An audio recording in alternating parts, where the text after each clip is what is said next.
warahmatullahi wabarakatuh. Nama saya Salsabila Puspitasari dengan NIM 241200046. Di sini saya akan menjawab dan menjelaskan sedikit mengenai tugas UAS yang diberikan oleh Bapak Rizky Aulia selaku dosen mata kuliah Seminar Manajemen UMKM. Bisnis yang akan saya jelaskan adalah tentang UMKM nasi lemak. Pertanyaan yang pertama, apa yang menjadi penawaran dari bisnis Anda? Sebagai bisnis UMKM nasi lemak yang ditujukan untuk mahasiswa, ada beberapa penawaran yang dapat menjadi daya tarik bagi pelanggan. Beberapa potensi penawaran yang dapat dipertimbangkan, yaitu yang pertama, harga yang terjangkau. Mahasiswa umumnya memiliki anggaran yang terbatas, oleh karena itu menawarkan harga yang terjangkau dapat menjadi daya tarik utama. Yang kedua, paket hemat untuk mahasiswa. Menyediakan paket hemat atau diskon untuk mahasiswa dapat meningkatkan daya tarik bisnis. Paket ini bisa mencakup nasi lemak beserta minuman atau mungkin menu lain yang populer di kalangan mahasiswa. Yang ketiga, variasi menu yang kreatif. Menawarkan variasi menu nasi lemak yang kreatif dan unik, mungkin dengan tambahan topping atau saus yang berbeda. Ini bisa mencakup variasi untuk memenuhi berbagai selera dan preferensi pelanggan. Yang keempat, lokasi strategis. Memilih lokasi yang strategis seperti di kampus atau di tempat-tempat yang sering dikunjungi oleh mahasiswa. Lokasi yang mudah diakses akan membuat bisnis Anda tuh jadi lebih menarik. Yang kelima, ada pelayanan cepat dan ramah. Mahasiswa seringkali memiliki waktu yang terbatas, jadi memastikan pelayanan cepat dan ramah ini dapat meningkatkan kepuasan pelanggan dan membantu membangun reputasi yang positif. Yang keenam, menggunakan media sosial. Memanfaatkan media sosial untuk mempromosikan bisnis. Mahasiswa cenderung aktif di platform seperti Instagram dan TikTok, sehingga promosi visual dan konten menarik dapat menjangkau audiens yang lebih besar. Yang ketujuh, pilihan pembayaran yang fleksibel. Memberikan pilihan pembayaran yang fleksibel termasuk pembayaran secara digital atau menggunakan aplikasi pembayaran populer di kalangan mahasiswa. Dan yang terakhir, kualitas dan kebersihan. Memastikan nasi lemak yang ditawarkan itu memiliki kualitas yang baik dan tempat usaha yang bersih. Kualitas rasa dan kebersihan adalah faktor penting yang akan mempengaruhi kepuasan pada pelanggan. Pertanyaan yang kedua, bagaimana proses pemilihan bisnis yang dipilih saat ini dan mengapa Anda menentukan bisnis ini? Beberapa faktor yang mungkin memenuhi keputusan memilih bisnis ini bisa melibatkan. Yang pertama itu karena pasar dan permintaan. Dengan melakukan riset pasar untuk memahami permintaan di lingkungan kampus dan sekitar, jika terdapat permintaan yang tinggi untuk makanan cepat saji, terutama di antara mahasiswa, nasi lemak ini bisa menjadi pilihan yang bagus. Yang kedua, kemampuan dan keterampilan.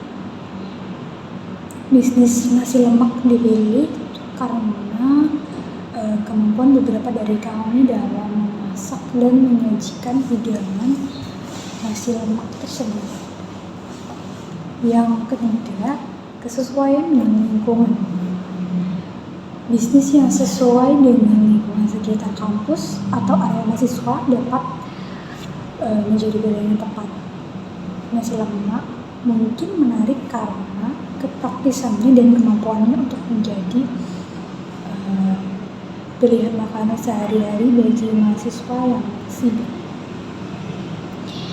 Yang keempat, persaingan di pasar. Analisis pesaing dalam industri makanan pertanyaan sangat penting.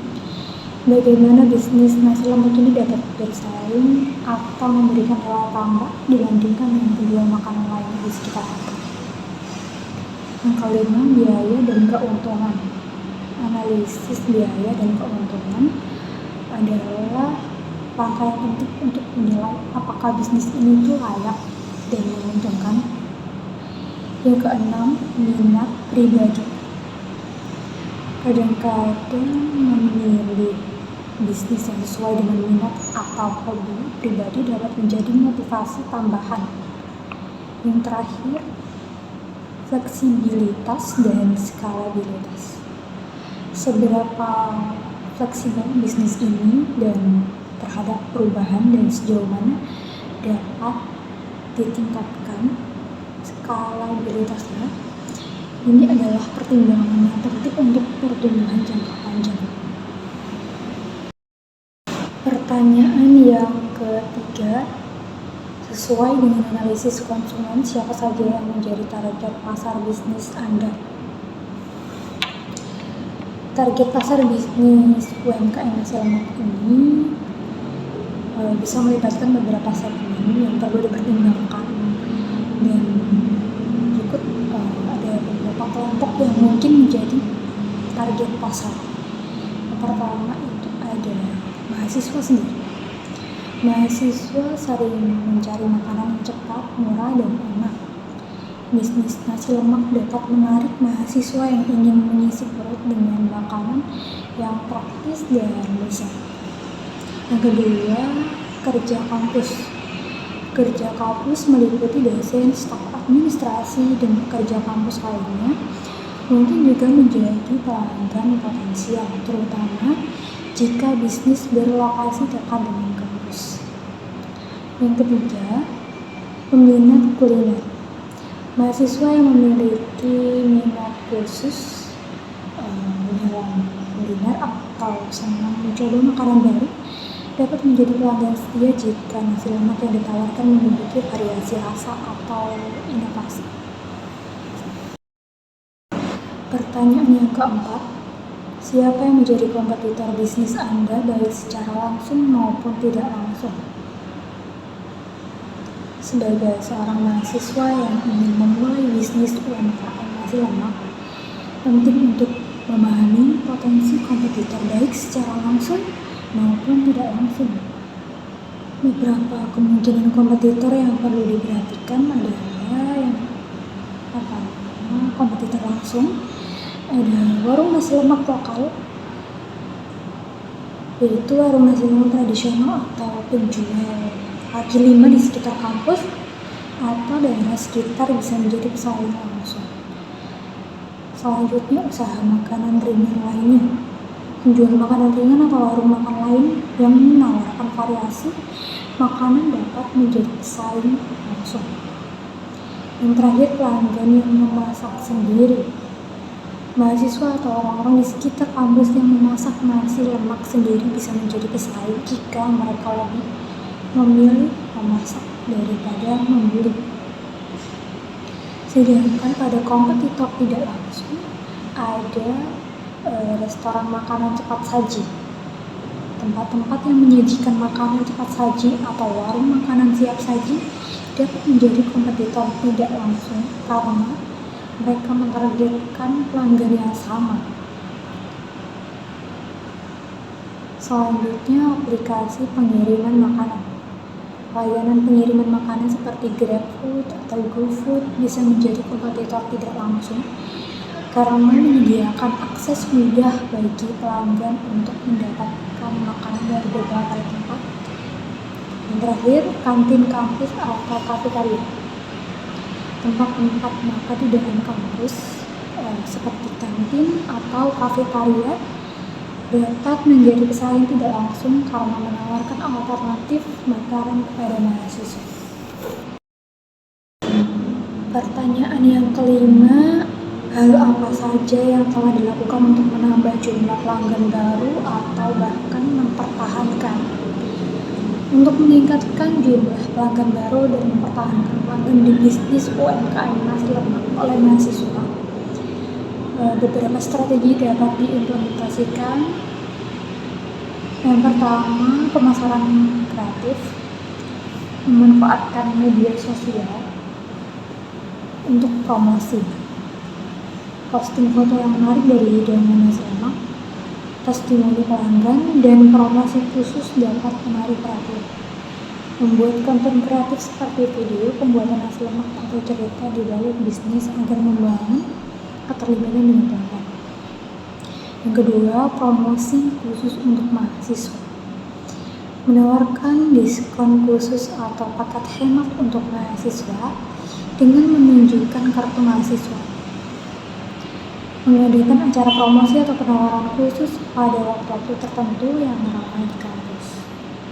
Yang ketiga, kualitas produk dan layanan.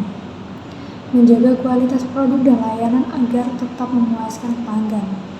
Mendengarkan umpan balik pelanggan dan mengambil tindakan perbaikan jika diperlukan. Yang terakhir, ada inovasi menu. Menyediakan variasi menu atau mencoba inovasi pada hidangan nasi lemak untuk memberikan kejutan dan ketertarikan baru kepada pelanggan. Pertanyaan yang keenam, berapa jumlah pelanggan yang Anda miliki saat ini? Berapa jumlah pelanggan yang melakukan repeat order? Saat ini jumlah pelanggan yang dimiliki adalah 24 orang. Selanjutnya terdapat 15 pelanggan yang melakukan repeat order atau pemesanan ulang. Hal ini menunjukkan bahwa bisnis UMKM nasi lemak ini telah mendapatkan perhatian positif dari sejumlah pelanggan. Dan sebagian dari mereka bahkan kembali untuk melakukan pemesanan lebih dari satu kali atau repeat order. Ini bisa menjadi tanda bahwa produk atau layanan yang ditawarkan memiliki kualitas yang baik atau memenuhi kebutuhan pelanggan dengan baik. Penting untuk terus mengembangkan dan mempertahankan kualitas produk, pelayanan, dan kepuasan pelanggan agar bisnis dapat terus tumbuh dan mendapatkan dukungan lebih lanjut dari pelanggan yang sudah ada. Juga dapat menjadi ide yang baik untuk menjalankan strategi pemasaran yang efektif untuk menarik lebih banyak pelanggan baru dan memperluas jangkauan bisnis. Pertanyaan yang ketujuh, bagaimana peranan digital marketing dari bisnis Anda? Seberapa efektif pelaksanaannya? Digital marketing dapat memainkan peran yang sangat penting dalam membangun bisnis UMKM nasional. Ini adalah cara di mana digital marketing dapat meningkatkan bisnis dan seberapa efektif pelaksanaannya tergantung pada strategi yang diterapkan. Di sini menggunakan strategi pemasaran media sosial. Media sosial memiliki peran platform yang sangat efektif untuk membangun merek dan menjangkau target audiens. Juga dapat berbagi konten yang menarik tentang menu nasional, testimoni pelanggan, dan promosi khusus. Efektivitasnya tinggi, terutama jika target pasarnya itu aktif di media sosial. Memastikan konsistensi posting dan berinteraksi dengan pengikut dapat meningkatkan keterlibatan. Pertanyaan yang ke-8, berapa banyak pelanggan yang dapat diperoleh oleh marketing, baik yang konvensional maupun digital marketing? Bisnis UMKM nasi lemak berhasil mendapatkan 24 pelanggan melalui digital marketing dan belum ada pelanggan yang diperoleh melalui marketing konvensional. Pertanyaan yang ke-9, pemasaran mana yang kalian rasa lebih efektif oleh bisnis Anda dan mengapa? Jelaskan argumentasinya. Untuk bisnis UMKM nasi lemak yang dijalankan ini, pilihan strategi pemasaran juga sangat penting. Di sini ada beberapa strategi pemasaran yang lebih efektif ya. Yang pertama, pemasaran digital. Alasannya adalah karena mahasiswa umumnya sangat terhubung dengan media sosial. Pemasaran digital memberikan fleksibilitas dan dapat mencapai audiens yang lebih luas dengan biaya yang relatif rendah.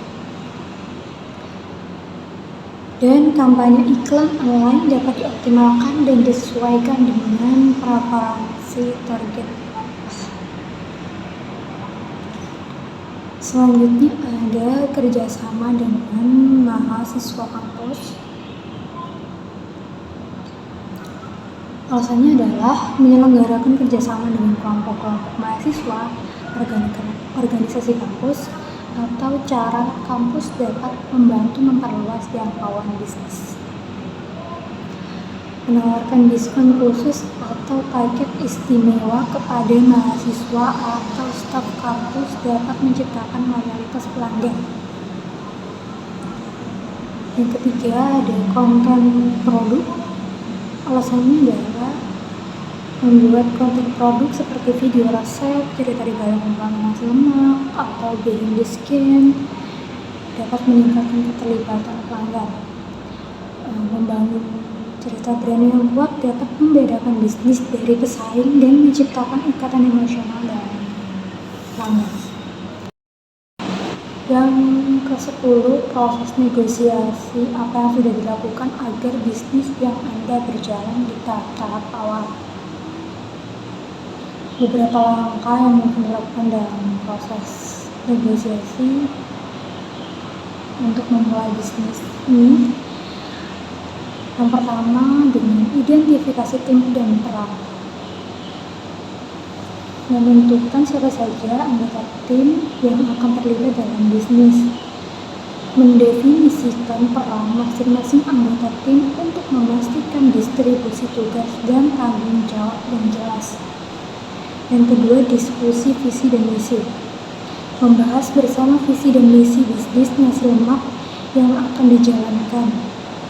Menyamakan persepsi semua anggota tim terkait tujuan jangka panjang dan pendek bisnis. Yang ketiga, penetapan modal dan kontribusi. Menentukan modal awal yang diperlukan untuk memulai bisnis. Membahas kontribusi masing-masing anggota tim dalam menyediakan modal atau sumber daya lainnya. Yang keempat, perencanaan operasional. Membahas strategi operasional termasuk tempat usaha, persiapan bahan baku dan waktu operasional. Menentukan sumber penyediaan bahan baku, rencana produksi, dan layanan pelanggan. Yang kelima, keputusan struktur bisnis. Membahas jenis kepemilikan bisnis bersama perseorangan atau koperasi. Menentukan bagaimana keputusan akan diambil dan bagaimana keuntungan akan dibagi. Yang keenam, penentuan harga dan penawaran produk.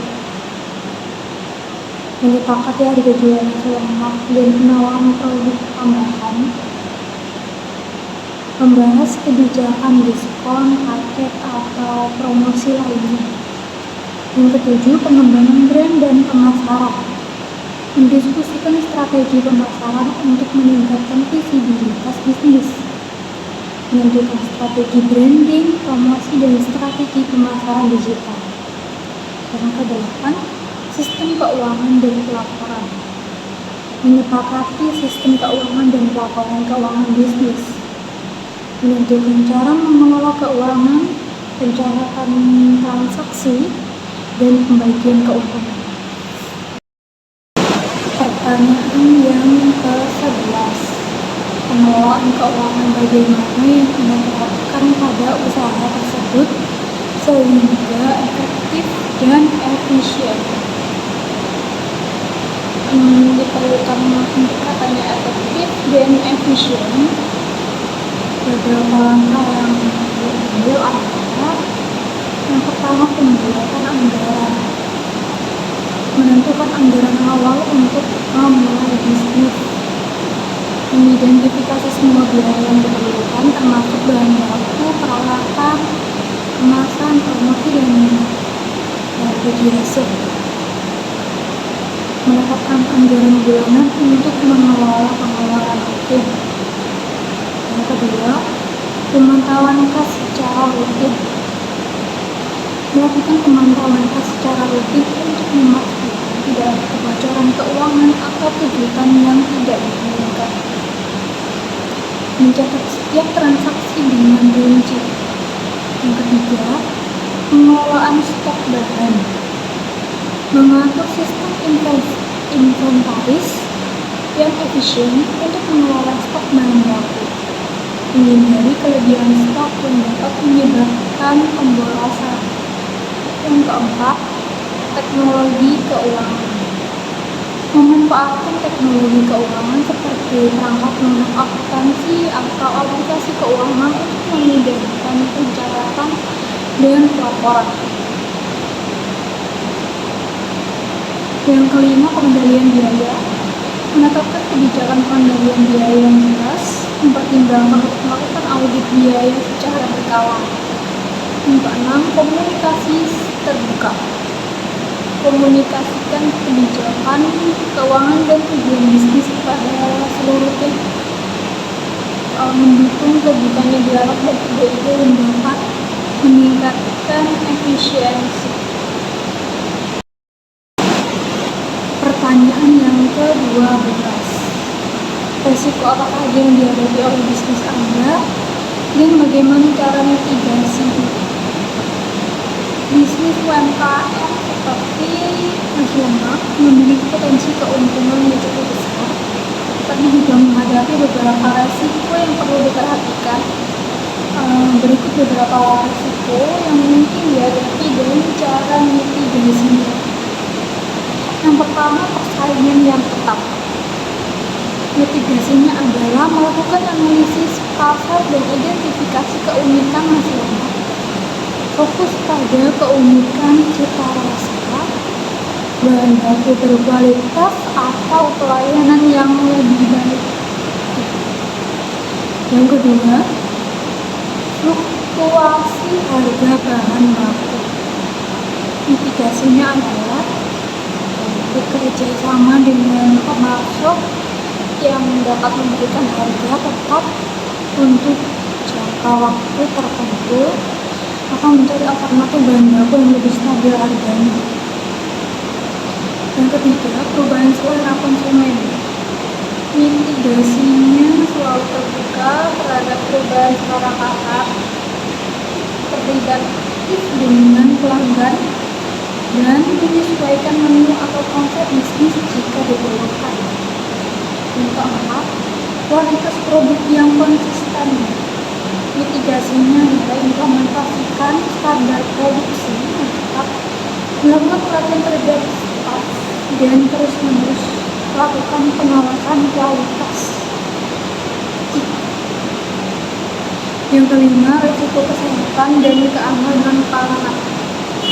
Mitigasinya adalah menerapkan praktek-praktek kebersihan yang baik dalam proses memasak, memastikan bahan baku segar dan berkualitas, serta memahami standar keamanan pangan yang berlaku.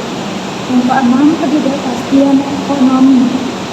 Mitigasinya adalah menyimpan cadangan dana untuk mengatasi kemungkinan penurunan ekonomi, selalu lakukan pemantauan terhadap kondisi ekonomi, dan siap untuk menyesuaikan strategi bisnis. Nomor 13. Bagaimana gambaran umum tentang struktur organisasi pada usahamu ini?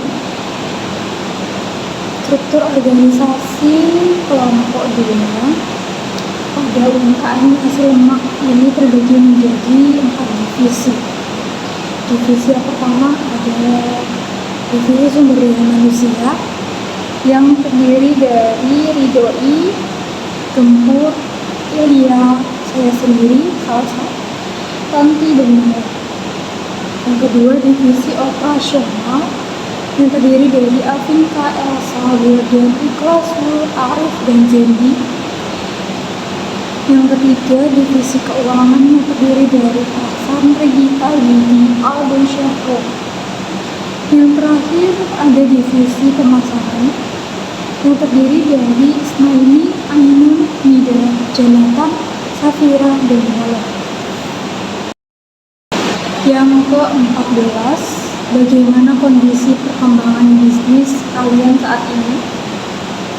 Beberapa faktor yang mungkin mempengaruhi kondisi perkembangan bisnis ini adalah yang pertama, lokasi kampus. Lokasi kampus dapat memainkan peran penting dalam kesuksesan bisnis. Kampus yang memiliki jumlah mahasiswa yang tinggi dan aksesibilitas yang baik dapat meningkatkan potensi pelanggan. Yang kedua, strategi pemasaran. Kualitas produk dan keahlian dalam pemasaran sangat penting. Mahasiswa yang mampu memasarkan bisnis mereka secara efektif, baik melalui media sosial, kolaborasi dengan organisasi mahasiswa, atau promosi di lingkungan kampus, dapat lebih berhasil dalam menarik pelanggan. Yang ketiga, harga dan kualitas produk. Harga yang bersaing dan kualitas produk yang baik adalah kunci sukses dalam bisnis makanan. Mahasiswa perlu memastikan bahwa nasi lemak yang dijual ini memiliki cita rasa yang baik dan sesuai dengan selera pelanggan potensial. Yang keempat, inovasi dan varian menu.